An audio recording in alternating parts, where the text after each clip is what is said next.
Le principe du béton armé est d'ajouter une quantité minimale d'acier.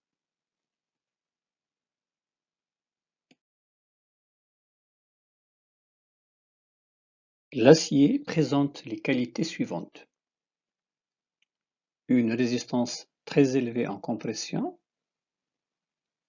une résistance très élevée en traction et un comportement ductile.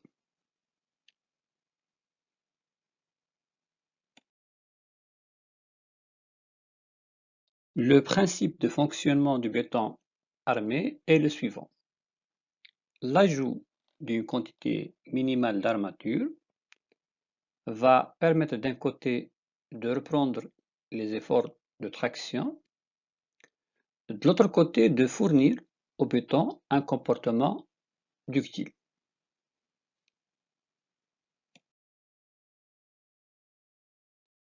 De ce fait, on va éliminer les deux inconvénients du béton, à savoir sa mauvaise résistance à la traction et son comportement fragile.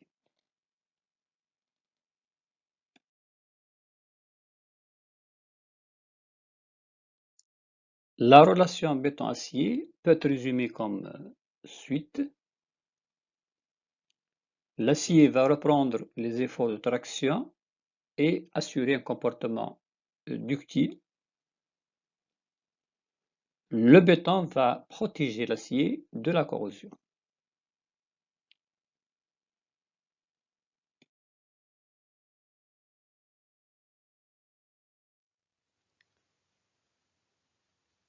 Éprouvette en béton non armé, mauvaise résistance à traction, plus un comportement fragile.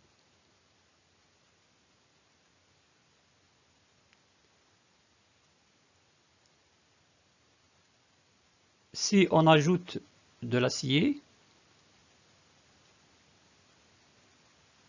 éprouvette en béton armé, une bonne résistance à la traction, plus un comportement ductile.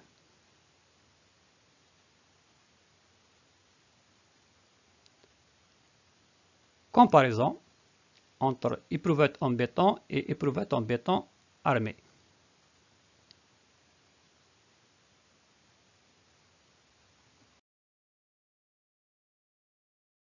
D'une façon générale, un calcul béton armé vise à déterminer une quantité minimale d'armature nécessaire.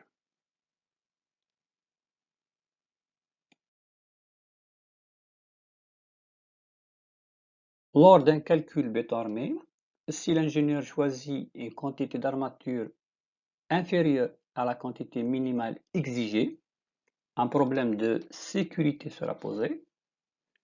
Par contre, si la quantité d'armature choisie est très grande par rapport à la quantité minimale exigée, un problème économique sera posé.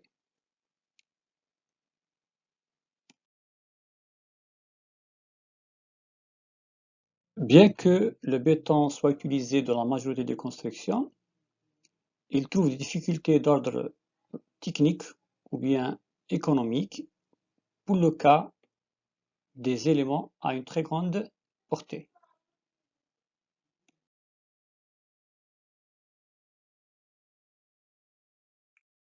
Exemple,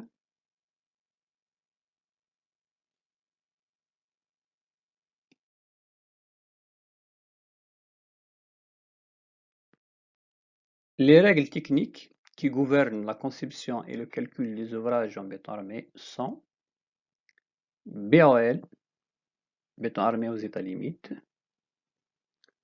le CBA, réglementation algérienne, et l'Eurocode 2.